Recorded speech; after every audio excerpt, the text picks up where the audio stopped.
नमस्कार, मैं अभिनय आप सबका अभिनय में इस पे स्वागत करता हूँ। कैसे हैं? अच्छा चल रहा है सब?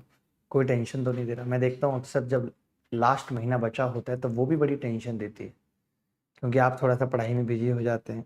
उसको ये खुद से दूरी और किताबों से नज़दीकी पसंद नहीं आती, इसी पे झगड़ा होता है, फिर और 2 घंटे दिमाग खराब होता है। तो इन सब में अभी मत पड़िएगा, जो वो कहती है मान लीजिएगा, ठीक है? बाद में देखेंगे। अभी मैं एक बड़ा प्यारा सा सवाल लेके आया हूँ। उससे पहले मैं बता दूं कि मैं लगातार फ्री पढ़ा रहा हूँ। A to Z quant batch के जो टॉपिक बच गए थे उन्हें अनअकैडमी फ्री स्पेशल क्लासेस में करा रहा हूँ। उसके अलावा उनके चैनल अनअकैडमी लाइव एसएससी पे भी मैंने 10 क्लासेस ली हैं बड़ी बड़ी, उनको भी आप देख सकते हैं। स्पेशल क्लासेस हों पूरे महीने की 25 जो क्रैश कोर्स एक चलाया था, उन सब के लिंक टेलीग्राम, उन सब के लिंक कम्युनिटी में और कुछ के लिंक डिस्क्रिप्शन में भी दिए हुए हैं, तो ज्वाइन करके देखें। उन फ्री क्लासेस को पढ़ें। अगर आपने अभी तक भी रिवाइज नहीं किया और आप सोच रहे हैं तो वो क्लासेस आपके लिए रामबाण हो सकती हैं। अभी एक सवाल बड़ा प्यारा सा ज्योमेट्री का आपकी कॉपी के सामने है। यदि चाप ए बी और बीपी की लंबाई क्रम से 20 और 16 है तो कोण AXP का मान क्या होगा? आप में से कितने लोग ये जानते हैं? कितने लोगों को कुछ फॉर्मूलेज पता है? जैसे मैं आपसे कहूँ कि चाप की लंबाई क्या होती है, आर्क एल बराबर, तो कई लोग कहेंगे आर थीटा होती है, जहाँ थीटा रेडियन। यानी मैं ये बात तो कह सकता हूँ कि थीटा जो है वो डायरेक्टली प्रोपोर्शनल लंबाई के तो है, बट आर के नहीं। ये मैं कह सकता हूँ नहीं। आर अगर सेम है तो मैं ये भी कह सकता हूँ कि एल और थीटा आपस में एक दूसरे के प्रोपोर्शनल है, कह सकता हूँ। यानी अगर चाप की लंबाई एक वृत्त के अंदर, अगर किसी चाप की लंबाई डबल है तो वो एंगल भी डबल बनाएगा सेंटर पे। ये बात मुझे समझ आ गई, क्योंकि डायरेक्टली प्रोपोर्शनल है।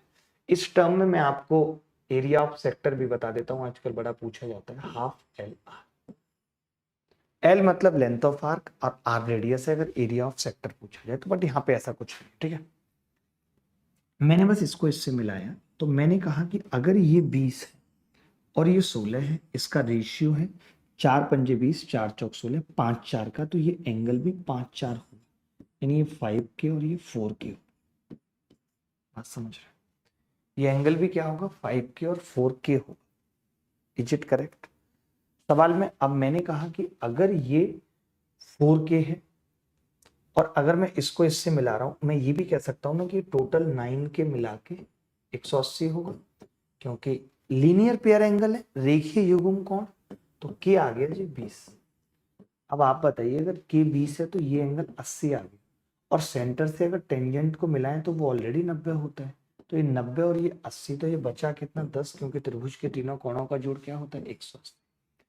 तो ये बात आपको समझनी है। ऐसा सवाल आगे भी आ सकता है कि अगर चाप की लंबाई दे रखी है तो एंगल भी उसी अनुपात में होंगे, क्योंकि एल बराबर आर थीटा होता है। एल जो है वो डायरेक्टली प्रोपोर्शनल होता है थीटा के, या थीटा डायरेक्टली प्रोपोर्शनल होता है एल के। ये बात क्लियर है? किसी बच्चे को इस पे डाउट तो नहीं? तो चलिए इसी तरीके से आगे भी मिलते रहेंगे। वीडियो छोटी थी लेकिन बहुत काम की थी। ऐसी छोटी मोटी तगड़ी सी वीडियो आगे भी आपको मिलती रहेंगी। धन्यवाद इसी तरीके से प्यार देने के लिए। प्यार बांटते रहिए, पढ़ते रहिए।